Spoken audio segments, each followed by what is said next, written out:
just working on the kitchen and the bench top cupboards now.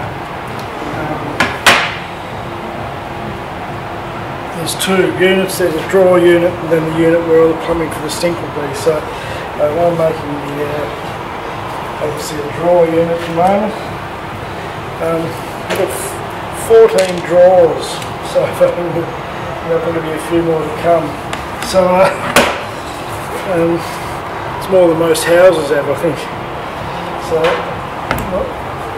I was thinking a way of making those drawers out of plywood on the CNC machine, and for one it seems very simple, but now I'm looking at 14.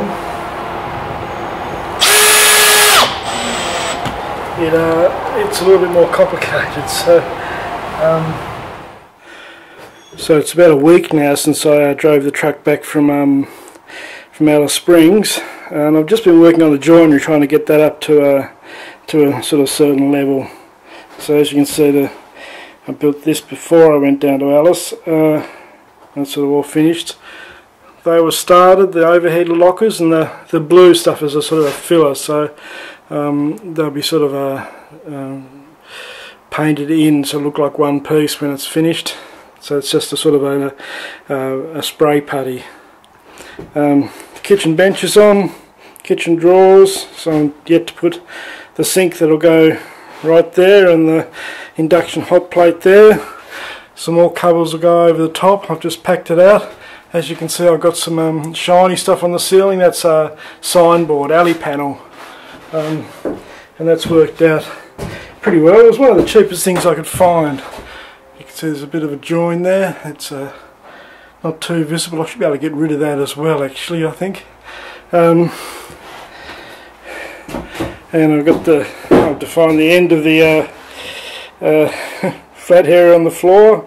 That's a little run for cables. That's lying down at the moment. In the bathroom, I'm still working on that. Sanding and sanding and sanding and sanding, trying to get a nice smooth surface so when I paint it all white it'll all look just as one. The door's been hung on a big long stainless steel hinge. I've got a little bit more work to do on that, but that's as good as I bought one.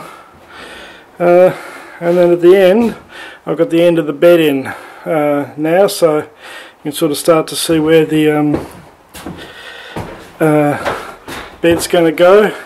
There's a cabinet to go in the gap there, which I'm working on at the moment. So what I'm working on at the moment is that cabinet that runs usually the top of the bed. The mattress is here and go back that way. So what I'm working on is this. Just to go through it, there's a cable run under there, and you get into that way. 4 drawers, you have to open one to stand on to get into the bed. And this area here is all my fuses and the fuse box, and there'll be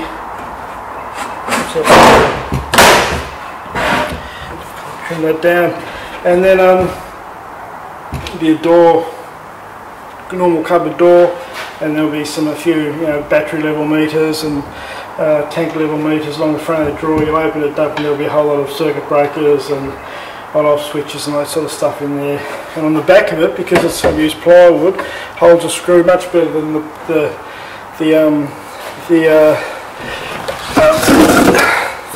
composite board. The composite board's it's incredibly strong, incredibly strong. The fiberglass doesn't really thread very well, so you can't sort of screw into it. It won't hold a screw. And once you've broken the resin doesn't reform. Whereas timber, you're just going through fibres that are sort of plastic to a certain extent. So attaching sort of inverters and chargers and all that sort of stuff, breakers and that sort of stuff, pump, water filters, all go in the back of this cupboard, and I can screw into the plywood really easily, and it's just there, boom, boom, boom, done. Whereas with this, I'd probably have to then stick a panel on top of it and muck around fiberglass again, and I don't really want to do that. So that's why I'm making this out of plywood. big fan of plywood from the past. I've always liked plywood. I was one of the early adopters in Tasmania of the plywood cladding of buildings. Clad they used to call it. I use pallet and pallet upon pallet out stuff cladding the outsides of buildings. So there you have it.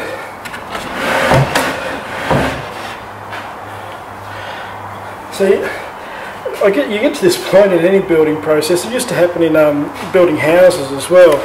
So you'd start off and you're just digging a hole in the ground, simple, no problems, nice and relaxing, you know, nobody's bothering you, just you and an excavator, you're digging away for a week or so and pouring concrete, and you got the happy concreters coming in, and they're always a laugh to spend time with.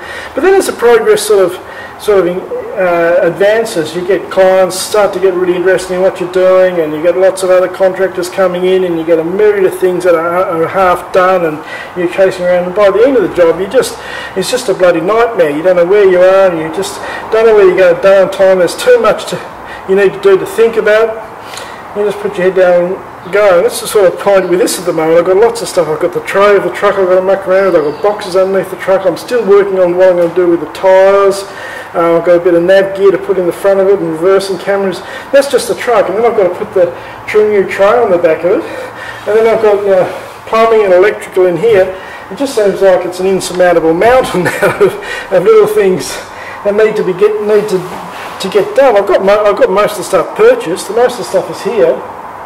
It's just getting it done.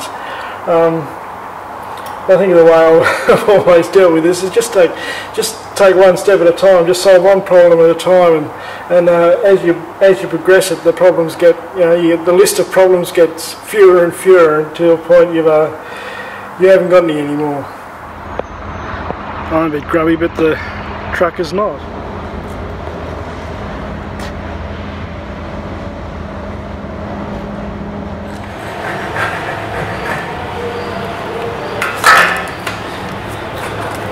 It's funny business is still work doing this sort of stuff, because at the one hand, as you can see, it's dirty and messy and heavy, and just got crud on you all the time. On the other side, you've got to be incredibly accurate. The container has to be able to fit perfectly over the top of these twist locks. So we're talking about a millimetre at the least to inaccuracy. So it's a funny sort of business. With a timber frame in your house, you can be fairly rough. With this, you have to be very accurate.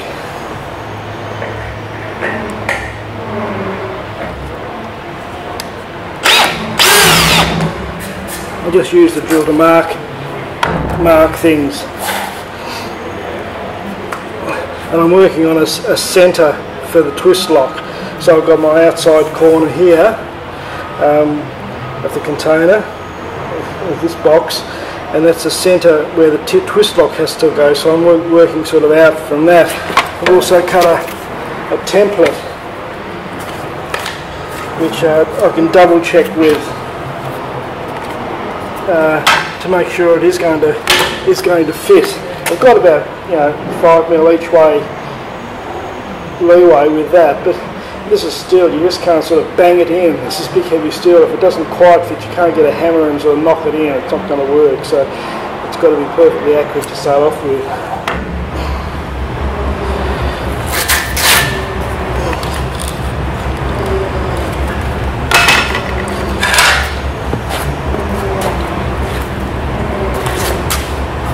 I haven't seen anybody else do it this way, but perhaps it's my eyes. Instead of drawing a line on cutting, I use masking tape so I can see it much easier with all the sparks and stuff coming out. Seems to work for me anyway.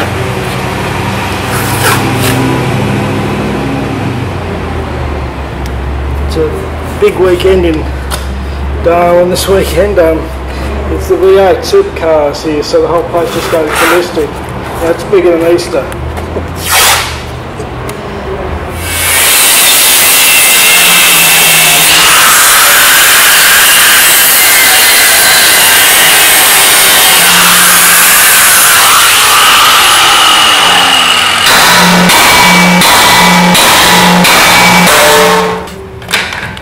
So it looks pretty good. Another one done. I'm getting the other parts, so I've got cross members going between these. So as these two lengths you see here, these are the outside two corners. There'll be a cross member going across. One of them will have the rocker on it, and the other one, probably that end, will have the fixed connection to the chassis of the truck. So the truck is a Hino 1322 4x4. Hino are a part of Toyota, I understand. This is a 4x4 model, but it's based on a 2x4, you know, road or construction mining type truck. What I'm doing here is twisting the chassis using the forklift, lifting up one wheel to see how much twist. Now I'm finding a little bit, and it's what I would have expected. This is a rigid truck. It's a heavy rigid truck designed to run on highways. A little bit off-road construction work, mining work, but it's not designed like a Unimog to go, you know, totally bush. It's a different thing altogether. But I have to understand the twist, and then I have to control it, because I don't want that twist going up into the accommodation pod, and no expedition truck wants that.